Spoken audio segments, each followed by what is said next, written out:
Radio Red de RCN. Grandes audiencias. En la hora de la verdad, al oído.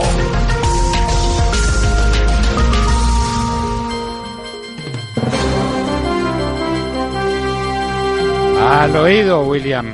Bueno, doctor, aquí hay de todo como en botica, porque aquí, como pasa en Colombia, y usted lo decía en su nota editorial, nos ahogamos en este mar de coca, doctor Londoño.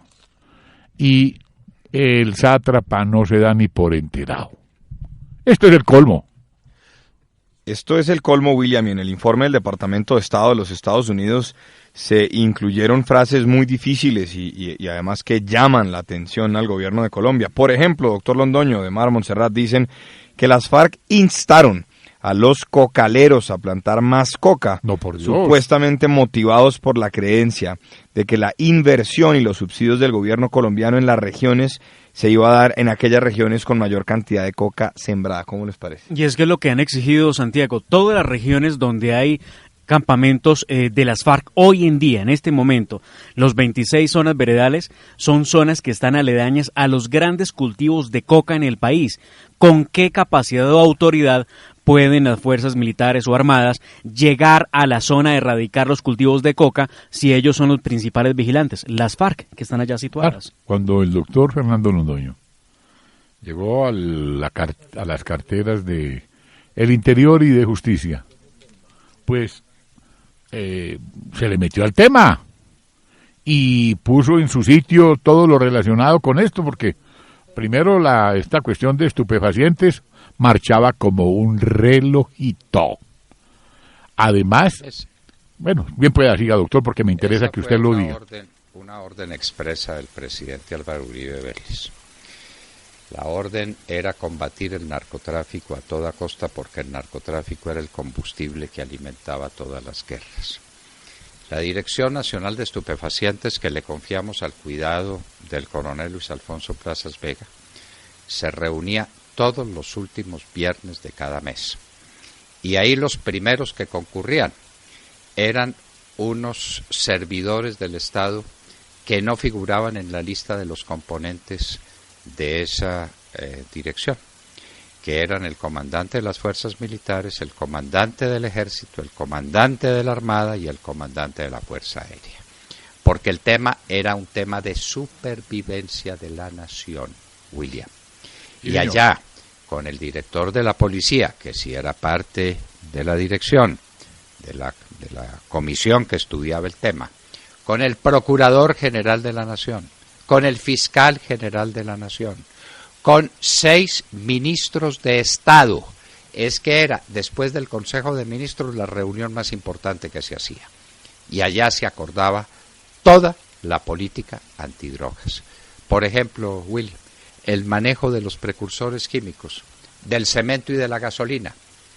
Si había lugares del país en que un surtidor de gasolina en la mitad de la selva entregaba más gasolina que un surtidor en la calle 70 con carrera séptima de Bogotá. Es imposible. No, pero claro, ¿Cómo? Es que no, ¿cómo?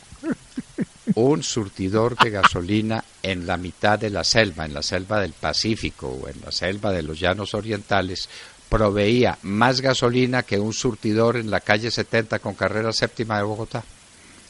Entonces, pues, obviamente, Santiago soltó la carcajada y la suelta cualquiera. Pues eso era precursor químico.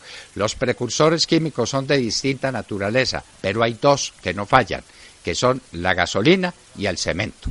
Si usted bloquea el cemento y la gasolina, no hay coca. ¿Cierto? Claro, y entonces ahora usted ve que por qué no alcanza, a mí me da esta risa, ¿no? Que por qué no alcanza la gasolina en el sur del país, en Nariño, y los nariñenses protestan y salen los taxistas y protestan. Pues señores, porque se la roban todos los que están necesitando la gasolina para sus cultivos ilícitos, para la transformación en la hoja de coca y en el clorhidrato de cocaína. ¿Por qué aparecen unas cifras colosales de utilización de cemento en unos lugares donde uno dice, ¿y aquí qué están construyendo? No están construyendo nada, están produciendo cocaína. Eso sí lo teníamos en cuenta. y la orden a los militares, a los encargados de las brigadas y de los batallones, era que no dejaban pasar esos camiones. Protestaban, empezaban por protestar quien lo creyera, los parlamentarios, que cómo es posible que a mi región no le estén dejando llegar cemento. Señor, y no le vamos a dejar llegar el cemento. Era una política de Estado, William. Era una política de Estado. Bueno. Y por eso la cocaína se redujo de 180.000 hectáreas a 40.000, bueno, que fue la que lo dejó el presidente Uribe. Bueno. ¿Y por qué volvió a 200.000? Porque Santos se dedicó a halagar a las FARC y a hacer causa común con las FARC. Yo no alcanzo a decir que es que tenga negocio compartido con ellos. Dejo la constancia expresa, aunque no me faltan ganas de decirlo. Pero aquí, bueno, sí, aquí hay que decir una cosa, Montserrat, doctor Fernando, Santiago, William, y es que el gobierno Santos se dedicó durante estos 6 años, o algo más de 6 años, a hablar de paz con un grupo guerrillero y tratarlo como simplemente un grupo insurgente que buscaba llegar a la política o hacer parte del sistema del Estado a través de las armas, que no lo logró, que se sentaron en una mesa y que se desmovilizaron para llegar a ese fin. Pero poco se ha hablado, mejor dicho, nada se ha dicho de las FARC como cartel del narcotráfico mundial. Que son el número 1 de mar. Miren, el informe del Departamento de Estado, que recordemos tiene los datos más actualizados al año 2015, ya están analizando los datos del año que terminó, pero la producción de cocaína, dice el informe, pasó de 310 toneladas métricas a 495 toneladas métricas. Es decir, en 3 años se duplicó la producción de cocaína y se cuadruplicó el número de hectáreas cultivadas con coca. Colombia sigue siendo el mayor proveedor. Lo que desde luego no coincide. El próximo informe de la Secretaría de Estado va a decir que la producción de cocaína está en 1.000 toneladas métricas sí, por año. Doctor Londoño, usted comentaba un asunto que permítame recordar, el informe del Departamento de Estado sí incluye un dato muy importante, y es que Colombia es hoy por hoy el segundo proveedor de heroína para los Estados Unidos, y ya tenemos varias miles de hectáreas cultivadas también de amapola, y lo dice también el informe del Departamento de Estado. Qué pena que usted tocó el tema esta mañana. Sí, claro, pero pues es que ese es otro desastre. Bueno, William, además de ese tema de la cocaína, señor, que está tratado en nuestro artículo que ustedes pueden leer en las 2 orillas. Pues claro que sí, doctor. Claro, ahí lo ven en las 2 orillas. Ya lo están publicando en esta mañana de lunes, nuestro artículo sobre el tema. Hay otro artículo, William, sobre el que queremos hacer, o del que queremos hacer mención, que volvimos a la colonia. Sí, señor. ¿Qué es una colonia? Una colonia es un país que no tiene autonomía. Eso que un señor Bodino escribió en los 6 libros sobre la soberanía, que se llama precisamente desde entonces la soberanía. La soberanía es la autonomía, y esa autonomía política se refleja en 2 cosas esenciales: en que el pueblo se dicta las leyes que va a cumplir, y tiene unos jueces independientes, suyos, buenos o malos, pero tiene jueces que hacen cumplir esas leyes. Entonces, en Colombia perdimos las 2 cosas. Mire, no tenemos Congreso de la República ni tenemos presidente que expidan leyes. Las leyes salen aprobadas de la Comisión de Seguimiento. La Comisión de Seguimiento la integran, habrá que repetirlo una y otra vez, 3 funcionarios del gobierno y 3 de las FARC. Ya tenemos empate, y solamente con el empate las FARC nos quitaron el poder de hacer las leyes y de dictar los decretos extraordinarios. ¿Usted sabía que el presidente Santos no puede dictar un decreto extraordinario si no se lo consulta previamente a la Comisión de Seguimiento? Ay, no, ¿Lo sabía? En lo que paramos, bueno, por Dios bendito. Pero es que además de esos 6 componentes de la Comisión de Seguimiento, hay delegados de Noruega, de Chile, de Cuba y de Venezuela. Maduro dicta leyes en Colombia. Y en caso de empate ellos definen, ¿no? En caso de empate definen los pero claro, ellos definen. Entonces no podemos hacer nuestras leyes, luego no somos soberanos. Pero además de eso, no tenemos jueces propios, porque nuestros jueces los va a nombrar una comisión integrada por 5 personas, de las cuales 3 son extranjeros. ¿Somos autónomos? No, ¿Somos soberanos? No. Somos una colonia. Somos una colonia del comunismo internacional. Eso somos. Volvimos a la época previa o al 20 de julio o a la batalla de Boyacá, como ustedes quieran. Pero mire, doctor Londoño, es que cuando el pueblo se expresa soberanamente convocada para eso, y eso no vale nada, pues ¿de qué soberanía además estamos hablando? Bueno, pregunto exacto, yo. aquí renunciamos a eso el 2 de octubre, porque el 2 de octubre ganamos los del no y renunciamos al triunfo, porque así es la verdad, doctor Londoño. No podemos tapar el sol con las manos. Desafortunadamente nos colocamos nosotros, yo no, nos colocaron la soga y usted sabe cómo fue la vaina, porque qué tristeza. Bueno, pero no hablemos de estas cosas que ya es doloroso, pero también hay que contarle al país que usted fue el único personaje que le puso cuidado a esta cosa de estupefacientes. Sí, señor. Hay que contarle al país. No, por orden del presidente Uribe, William. Esa precisión hay que hacerla. Quien ordenó la guerra frontal al narcotráfico fue el presidente Uribe. ¿Cuándo empezó a desmontarse eso? Cuando atacaron la Dirección Nacional de Estupefacientes. Usted recuerda el debate que le hicieron al ministro Sabas Pretel, el debate que le hizo Cáceres contra la Dirección Nacional de Estupefacientes y contra el coronel Plazas. ¿Y usted sabe quién dirigió eso a Hurtadillas? Pero claro. Porque usted y yo tenemos mucha memoria. Claro, bueno. Claro. Cáceres era el hombre de Germán Vargas Lleras. Bueno, sí. Muy bien, muy bien. Bueno. Entonces había que desmontar la Dirección Nacional de Estupefacientes, que le estaba haciendo un daño inmenso a los narcotraficantes. De manera que la tragedia que terminó después en encarcelamiento del coronel Luis Alfonso Plazas empezó por ahí. Claro. Y Sabas Pretel, hay que decirlo con el corazón en la mano, no supo defender la Dirección Nacional de Estupefacientes. La Dirección Nacional de Estupefacientes tampoco se volvió a reunir con la eficiencia y con la periodicidad con que lo hacíamos.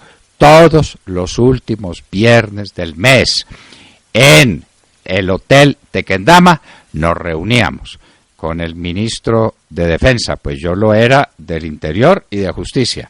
Súmele ministro de Defensa, súmele ministro de Salud, súmele ministro de Agricultura, Sí, señor. súmele ministro de Educación, ya lo mencioné. No. No, señor. Educación.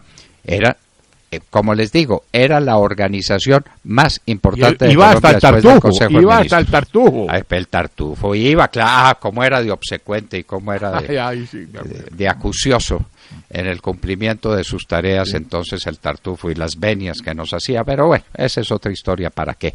Esas son las pequeñeces del alma humana antes de, bueno, ya era el Tartufo, ¿no? Porque el Tartufo es ese, el que se incrusta en los palacios para luego hacer lo que hace. Esa es la obra de Molière y el personaje de Molière, el Tartufo. En todo caso, no somos soberanos y somos un mar de coca, somos un país cocalero. Prepárense, queridos oyentes, en muy pocos días cuando ustedes lleguen a las aduanas de los Estados Unidos a la migración y presenten su pasaporte colombiano. Lo que les va a pasar. Lo que nos pasaba antes en la época de Daniel Samper, de Ernesto Samper. ¿Es que no se acuerdan? ¿No se acuerdan? Bueno, refresquen la memoria. Sí, señor. Por ahí, oiga, le quiero contar, me fui para una gaches y por allá, porque como los libros están apareciendo, me encontré con el parábola del elefante y me dijeron, por aquí tenemos más. Entonces los que estén interesados me llaman y yo se los compro y se los vendo, porque ese libro es de tenerlo en la cabecera. Vea, William, yo creo que hay 2 libros que nos pueden ayudar a entender muchas de las cosas que están pasando y cómo están pasando. Uno, La parábola del elefante. ¿Sí? donde el doctor Londoño expone con claridad qué fue eso del proceso 8000 y la infiltración de dineros del narcotráfico en la política colombiana, y que en su momento, William, el gobierno mandó recoger para que no se comercializara más. Y un segundo libro, unos años después, que se llama Con licencia para hablar, de Editorial Debate, si mal no estoy, doctor Londoño, donde también queda ahí expuesto lo que pasaba en ese momento con el tartufo, doctor Londoño. Bueno, estas son unas cosas, doctor, que a uno le llegan al alma y que usted ha mantenido la coherencia y nunca ha renunciado a ella. ¿Usted me entiende? Un temita que nunca se trató. ¿Usted sabe qué fue lo primero que ordenó que quitaran de funcionamiento el doctor Alejandro Ordóñez Maldonado? Una sala especial que tenía montada el tartufo para chuzar llamadas telefónicas. ¿Cómo le parece? ¿Lo sabían ustedes? Bueno, eso está contado en Con licencia para hablar. Está, Con licencia para hablar, sí, sí. Ah, Usted muy lo bien, cuenta, muy lo bien. cuenta en su libro y lo confirmará la historia. Pero sigamos, doctor, que esto está muy bueno esta noche. Quiero informarles que esta noche tenemos la barbería en Teleantioquia, gracias a los buenos oficios del señor gobernador Luis Pérez. Y será de aquí en adelante, ¿no? Será William, los todos lunes a las 10 de la noche.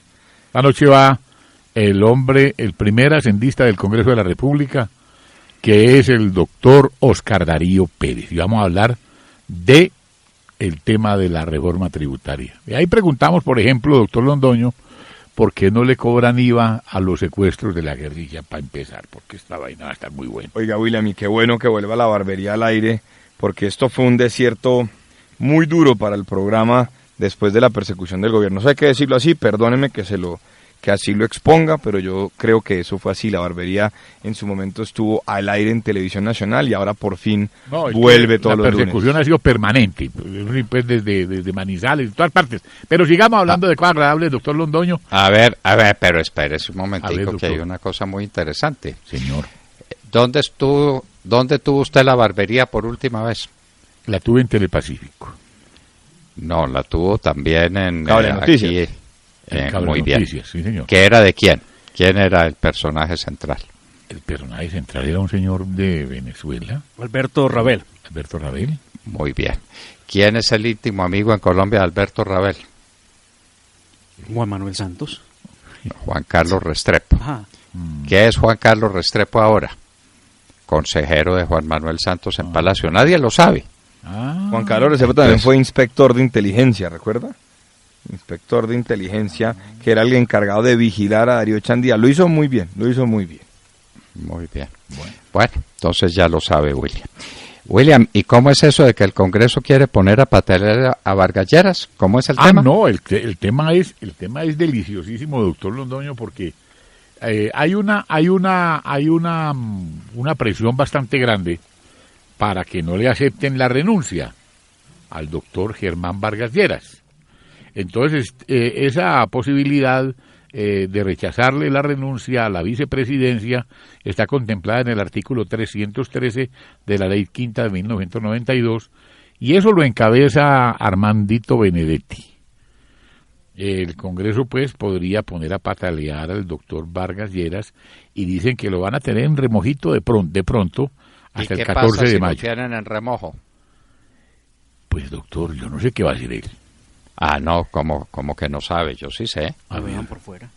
Pues es que él deja de ser vicepresidente cuando le acepten la renuncia. Bueno. Y si se la aceptan después de vencido el plazo para poder ser presidente de la República, lo dejan por fuera. Claro, lo inhabilitarían, mejor dicho, a las malas. Queda inhabilitado. Sí, claro. Esto sí, este país. Así es. Así este país lo está manejando, porque así es el estilo cubano y el estilo de Venezuela y toda esta cosa. ¿Qué agenda legislativa hay para esta semana? Esta semana las comisiones primeras del Congreso debatirán el Estatuto de Oposición. Estatuto de Oposición que fue discutido y tramitado en la formación del proyecto sin la oposición. Vean ustedes, el Centro Democrático no participó de esas discusiones del Estatuto de Oposición, que hace parte de ese paquete legislativo que entrará vía Fast Track para cumplirle a la guerrilla de las FARC. Pero eso ha generado mucho malestar, ¿no, Demar? Ya tenemos ahí al presidente del Consejo de Estado diciendo que el fast track no lo pueden hacer, no pueden hacer uso del fast track para hacer lo que les venga en gana. Tenemos a varios magistrados de la Corte Suprema donde están diciendo, oiga, el fast track es una cosa para unos temas puntuales de la implementación del acuerdo, pero con eso no nos vengan a refundar el Estado. Sobre todo porque quieren meter... Lo siguen haciendo, Santiago, lo siguen haciendo y lo harán. No se le olvide que esto es una dictadura. Sí, quieren meter la reforma política a través de Fast Track y es esa precisamente la alarma que ellos están prendiendo. ¿Y qué es lo que tiene que ver con la reforma política? Recuerden ustedes, la eliminación de la vicepresidencia, bajar la mayoría de edad a los 16 años para que los niños puedan votar eventualmente y también otras medidas que lo que harían es permitir que esos partidos pequeños, nuevos partidos, lleguen al poder en el Congreso, en la Cámara de Representantes o inclusive a la presidencia de la República ampliamente financiados por el mismo Estado. Entonces ahí está la alarma que prende el Consejo de Estado, pero como dice el doctor Fernando, estamos en una dictadura. Lo van a hacer, vía Fast Track van a refundar el Estado colombiano y es que eso es muy difícil porque es que veníamos de una constituyente que nos dejó una constitución con todos los reparos que muchos le hemos hecho, pero ahí estaba. Pero es que vía Fast Track son capaces de hacer lo que les venga en gana, doctor Londoño, William de Mar. Esto es una cosa muy, muy grave para la democracia. Este es un precedente tenaz. Hernán Giraldo es un señor que nació en San Bartolomé, Pácora, Caldas.